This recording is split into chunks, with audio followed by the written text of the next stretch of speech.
आज की इस ऑडियो आर्टिकल में हम बात करने वाले हैं फ़ारसी धर्म के बारे में। फ़ारसी धर्म जो कि फ़ारस का राजधर्म हुआ करता था, यह जंद अवेस्ता नाम के धर्म पर आधारित है।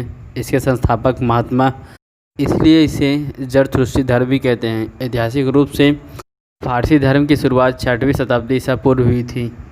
इनके शिक्षाओं का संकलन जिंदा अवेस्ता नामक ग्रंथ में है, जो कि पारसियों का धार्मिक ग्रंथ माना जाता है। इसकी मूल शिक्षा का सूत्र सद्विचार, सद्वचन तथा सद्कार्य हैं। इसके अनुयायी एक ईश्वर अहूर को मानते हैं। इस धर्म के अनुयायियों को अग्नि पूजक भी कहा जाता है। अगर हम बात करें अवेस्ता की, तो जंद अवेस्ता के अब कुछ ही अंश मिलते हैं। इसके सबसे पुराने भाग ऋग्वेद के तुरंत बाद के काल के हो सकते हैं। इसकी भाषा अवेस्तन भाषा है, जो संस्कृत भाषा से बहुत मेल खाती है। फारसी धर्म की शिक्षा है हुमत, हुक्म, हुवर्स, जो संस्कृत भाषा में से हम लोग सुमत, सूक्त, सुवर्तन अथवा हिंदी में सुबुद्धि, सुभाष व सुव्यवहार कहते हैं। अब विश्वास की बात करें तो इसमें पहला आता है औरा मजदा।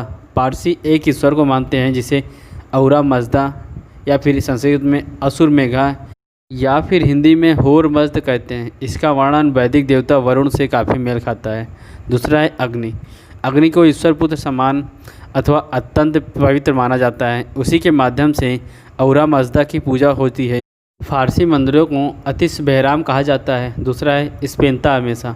स्पेंता अमेसा, जिसे संस्कृत में स्पंद अमृत, इसके 7 अथवा 6 फरिश्ते हैं। अब बात करते हैं शैतान की। पारसी विश्वास के मुताबिक औरा मजदा का दुश्मन दुष्ट अंगिरा मैन्यू, जिसे हम लोग हिंदी में अहरीमान कहते हैं। अब इसके इतिहास के बारे में थोड़ा सा जानकारी लेते हैं। तो एक ज़माने में फारसी धर्म ईरान का राजधर्म हुआ करता था। उन्होंने हिंदुस्तान में शरण ली। तब से आज तक पारसियों ने भारत के उदय में बहुत बड़ा योगदान दिया है। ईरान पारसी देश हुआ करता था। फारसियों के इस्लाम ग्रहण करने के उपरांत समस्त ईरान को मुस्लिम देश बना दिया गया।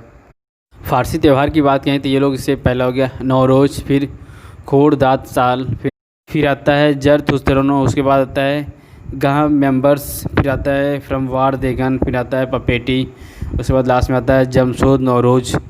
इनके धर्म के बारे में बात करें तो प्राचीन फारस, जो आज का ईरान कहलाता है, जब पूर्वी यूरोप से मध्य एशिया तक फैला था, एक विशाल साम्राज्य था। तब पैगंबर जरथुस्त्र ने एक ईश्वरवाद का संदेश देते हुए फारसी धर्म की नींव रखी थी। जरथुस्त्र एवं उनके अनुयायियों के बारे में विस्तृत इतिहास ज्ञात नहीं है। कारण यह है कि पहले सिकंदर की फ़ौज ने बाद में अरब के जिहादी आक्रमणकारियों ने प्राचीन फारस का लगभग सारा धार्मिक एवं सांस्कृतिक साहित्य नष्ट कर डाला था। आज हम इस इतिहास के बारे में जो कुछ भी जानते हैं, वह ईरान के पहाड़ों में उत्कृष्ट शिलाओं, लेखों एवं वाचिक परंपरा की बदौलत से प्राप्त होते हैं। 7वीं सदी ईस्वी तक आते आते फारसी साम्राज्य अपना पुरातन वैभव तथा शक्ति गंवा चुका था। जब अरबों ने इस पर निर्णायक विजय प्राप्त कर ली, तब अपने धर्म की रक्षा है तो अनेक जरथुस्त्री धर्मावलंबी समुद्र के रास्ते भाग निकले और उन्होंने भारत के पश्चिमी तट पर शरण ली थी। यहाँ वे फारसी का अपभ्रंश कहलाए। आज विश्व भर में मात्र 1.25 से 1.5 लाख के बीच में जरथुस्त्री हैं। इनमें से आधे से अधिक भारत में हैं। फारस के शहंशाह बिस्तास के शासनकाल में पैगंबर जरथुस्त्र ने दूर दूर तक भ्रमण कर अपना संदेश दिया। उनके अनुसार ईश्वर एक ही है। उस समय फारस में अनेक देवी देवताओं की पूजा की जाती थी। इस ईश्वर को जरथुस्त्र ने औरा मजदा कहा, जिसका मतलब था हिंदी में महान जन्मदाता। औरा मजदा कोई व्यक्ति नहीं है, बल्कि सत्व है, शक्ति है, ऊर्जा है। जरथुस्त्र के दर्शनानुसार विश्व में 2 आद्य आत्माओं के बीच में निरंतर संघर्ष जारी है। इनमें एक है औरा मजदा की आत्मा स्पेंता मैनू, दूसरी है दुष्ट आत्मा अंगरा मैनू। इस दुष्ट आत्मा के नाश होते ही औरा मजदा ने अपने 7 कृतियों अर्थात आकाश, जल, पृथ्वी, वनस्पति, पशु, मानव व अग्नि से इस भौतिक जीवन का सृजन किया है। वे जानते थे कि अपनी विध्वंसकारी प्रकृति तथा अज्ञात के चलते अंधरा मैनू इस विश्व भर पर हमला करेगा और इससे अव्यवस्था, असत्य, दुख, क्रूरता, रुग्णता एवं मृत्यु का प्रवेश करा देगा। मनुष्य, जो कि औरा मजदा की सर्वश्रेष्ठ कृति है, कि इस संघर्ष में केंद्रीय भूमिका है। उसे स्वेच्छा से इस संघर्ष में बुरी आत्मा से लोहा लेना है। इस युद्ध में उसके अस्त्र होंगे अच्छाई, सत्य, शक्ति, भक्ति, आदर्श व अमरत्व। इन सिद्धांतों पर अमल कर मानव अंततः विश्व की तमाम बुराई को समाप्त कर देगा। कुछ आधुनिक वैज्ञानिक कसौटी पर धर्म को परखने वाले स्पेंता मैन्यू की व्याख्या अलग तरह से करते हैं। इसके अनुसार स्पेंता मैन्यू कोई आत्मा नहीं बल्कि समृद्धशील प्रगतिशील मन अथवा मानसिकता है, अर्थात यह अहूरा मज्जा का एक गुण है, वह गुण जो ब्रह्मांड का निर्माण एवं संवर्धन करता है। ईश्वर ने स्पेंता मैन्यू को सृजन इसलिए किया था कि एक आनंद नायक विश्व का निर्माण किया जा सके। प्रगतिशील मानसिकता ही मनुष्यों को दो भागों में बांटती है, सदाचारी जो विश्व भर का संवर्धन करते हैं, दुराचारी जो इसकी प्रगति को रोकते हैं। जरथुस चाहते थे कि प्रत्येक व्यक्ति ईश्वर तुल्य बने, जीवनदायी ऊर्जा को अपनाए, अर्थात निर्माण, संवर्धन एवं प्रगति का वाहन करे। पैगंबर जरथुस के उपदेश के अनुसार विश्व एक नैतिक व्यवस्था, इस व्यवस्था को स्वयं को कायम नहीं रखना है बल्कि अपना विकास एवं संवर्धन भी करना है। जरथोस्ती धर्म से में जड़ता की अनुमति नहीं है। विकास की प्रक्रिया में बुरी ताकतें सदैव बाधा पहुंचाती हैं, परंतु मनुष्य को इससे विचलित नहीं होना है। उसे सदाचार के पथ पर कायम रहते हुए सदा विकास की गति को बढ़ाते रहना है।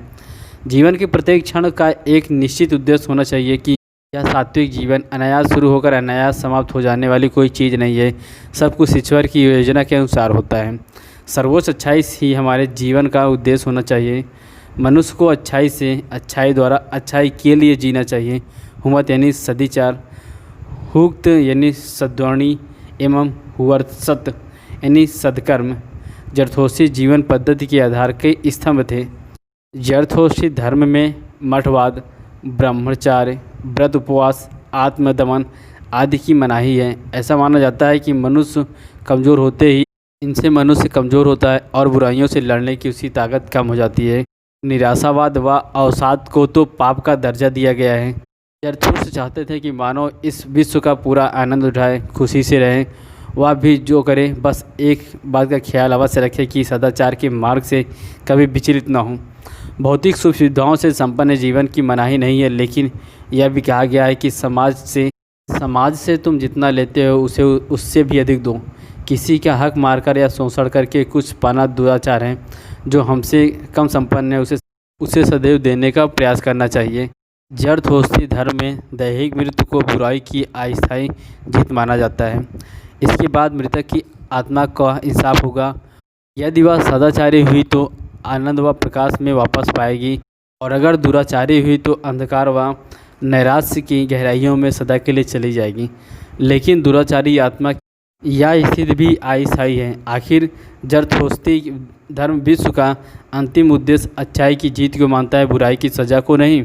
अंततः कोई मुक्तिदाता आकर बुराइयों पर अच्छाई की जीत पूरी करेंगे, तब अहूरा मज़दा असीम प्रकाश के रूप में सर्व सामर्थ्यवान होंगे। फिर आत्माओं का अंतिम फैसला होगा। इसके बाद भौतिक शरीर का पुनरुत्थान होगा और उसका अपनी आत्मा से पुनर्मूल्यन हो जाएगा। समय का अस्तित्व समाप्त हो जाएगा और अहूरा मज़दा की 7 कृतियाँ शाश्वत धन्यता में एक साथ आ मिलेंगी और आनंद में अनश्वर और अस्तित्व को प्राप्त कर लेंगी। तो यह था फारसी धर्म पे छोटा सा ऑडियो आर्टिकल। अगर आर्टिकल पसंद आए तो आर्टिकल को लाइक करना, शेयर करना और चैनल को सब्सक्राइब करना ना भूलें। साथ ही साथ बेल आइकन को प्रेस करें ताकि आपको हर नए वीडियो का नोटिफिकेशन मिल जाए। और अगर आप इसे जो है बुक नोट में या फिर PDF फॉर्म में इसे लेना चाहते हैं तो मैंने डिस्क्रिप्शन बॉक्स में दे दिया लिंक, वहाँ जाके आप जो इसे वहाँ से ले सकते हैं। तो again thanks for listening this audio article series. जय हिंद।